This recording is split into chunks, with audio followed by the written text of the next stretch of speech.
So, ito yung ating paninda for the Pentecost Day.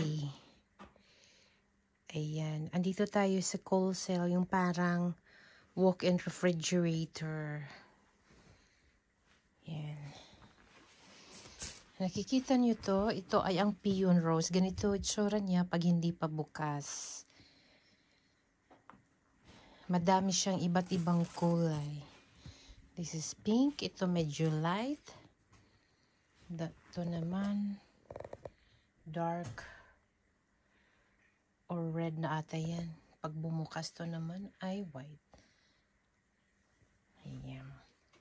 Siyempre meron tayong roses. Ito yung sinasabi kong parang plastic. So yan, it's Thursday and we are in Oldenburg. Ayun. Ito yung ating mga peonies. Different colors. Yung lilies, of course. Andun si Mister. Ito, oh, sumisikat yung araw pero medyo malamig. Kaya, yan, kumakaway si Mister.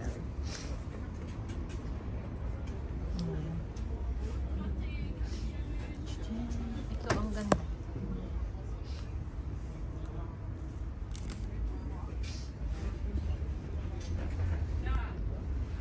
Tapos, of course, yung different roses natin, different colors.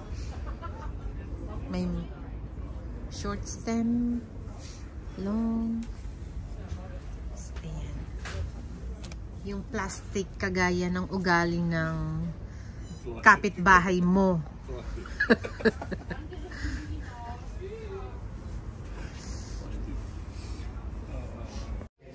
Ayan, dinner time. It's sell time. Ayan, grabe oh, yung mixed grill.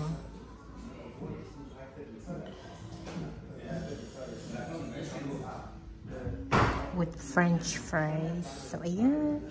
Enjoy your dinner. Ayan, kain tayo. Yummy? Masarap? Masarap.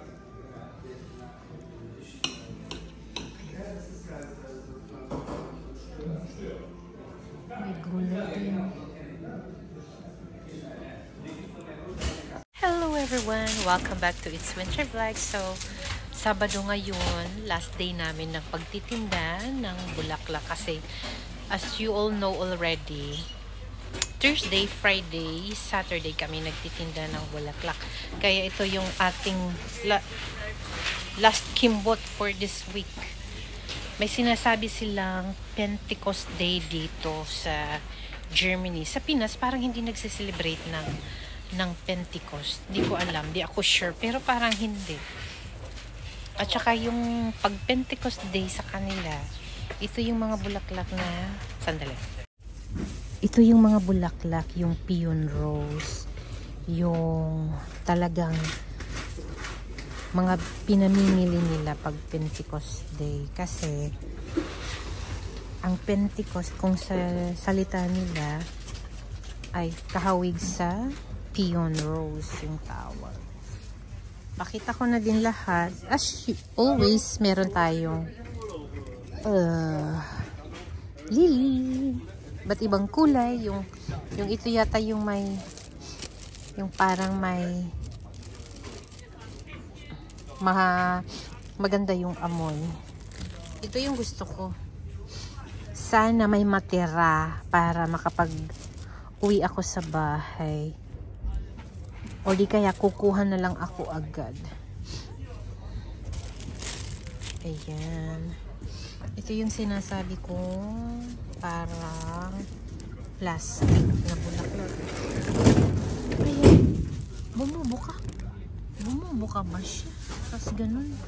Yung itsura ata. No? Tanungin ko mamaya si Mister. Ito, ang ganda siya. Kasi ito din, maganda pang mix sa bukit. Ito, Astromeria yung tawag nito. Maganda siya pag bumubuklad na, as in, promise. Maganda. Mabilis din itong maubos.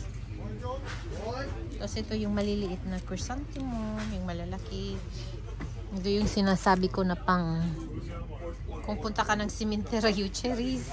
Tapos syempre yung baby's breath. Ito na iba't ibang kulay. Ayusin natin yung fresh. Ito oh. Pag peon rose, di ba lumalaki siya? Malaki. Tapos yung mga roses natin, iba't ibang kulay. Ayan. Ito pa yung ganap. Maaga pa kasi dito. Kaya wala pang tao.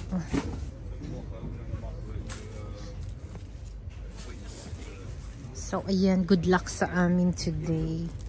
Ito yung baby's breath. Baby's breath daw. Pero ang ayoko sa amoy. Parang mapanghi. Mapanghi talaga. Tapos, ang pangalan ay baby's breath. No ba yan? Ayan. Gumagawa si Mr. ng bouquet. Ito yung mga bulaklak na ginagamit.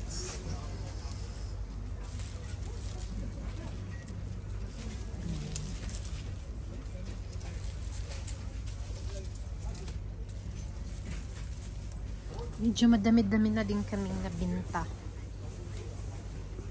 Kasi nakatatlong timba na tayong empty. Maaga pa dito, sobrang aga pa, hindi pa nag-alas 8 ng umaga.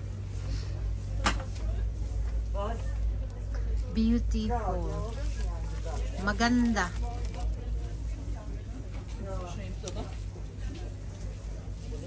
Kaso yung parang orange tingnan kasi dahil sa umbrella. Wow. Here, latasin. Ayan. Moy. Nagdatingan na yung ating mga customer. Ganito ang namin setting ni Mr. Ako yung nag-wrap ng flowers or gagawa ng bouquet.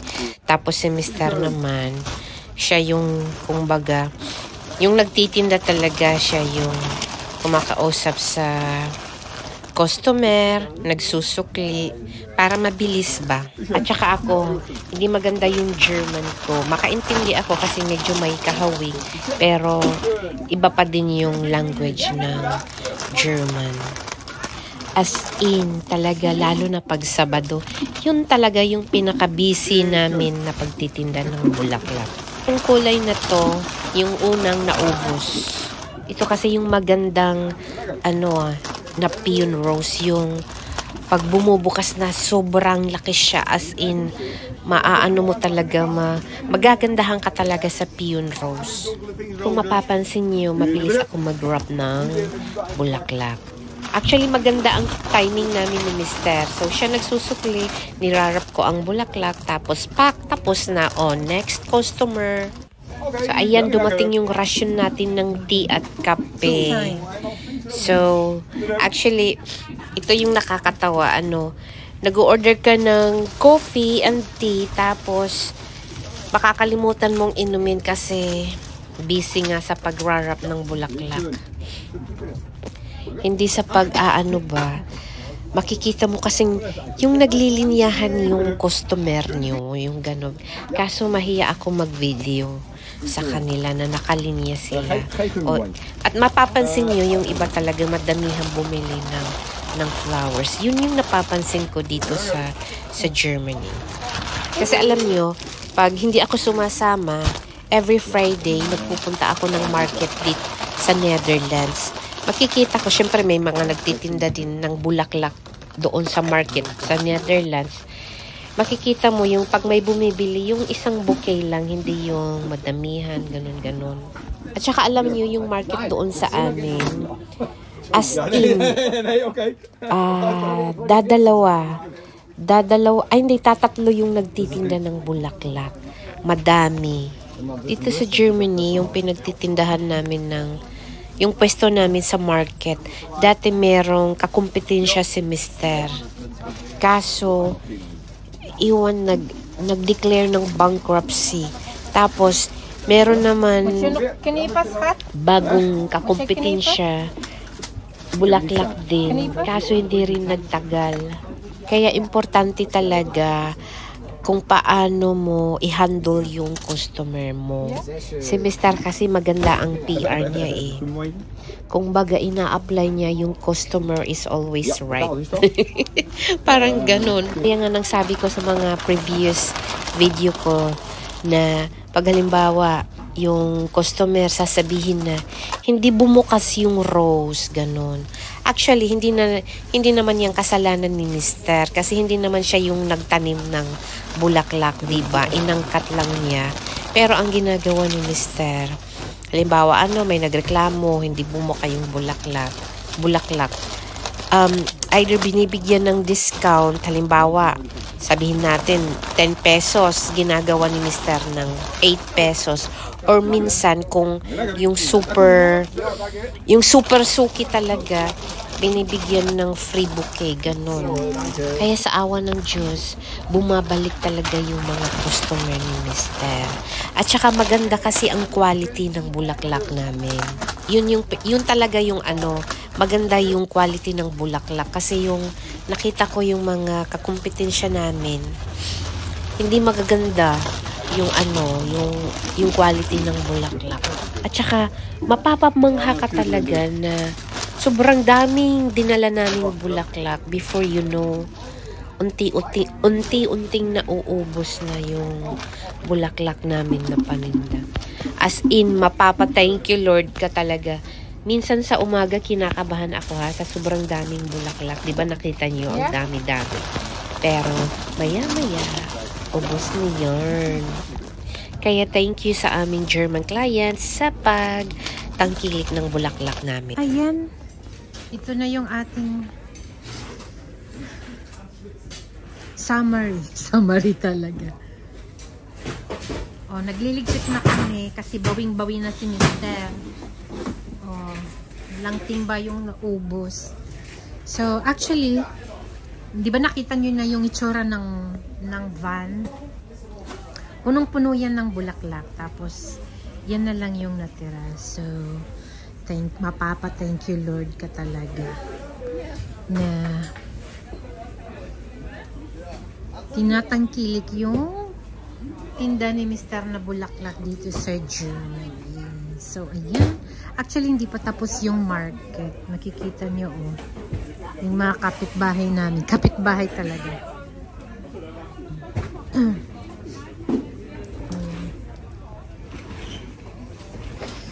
So, ayan. Thank you so much for watching.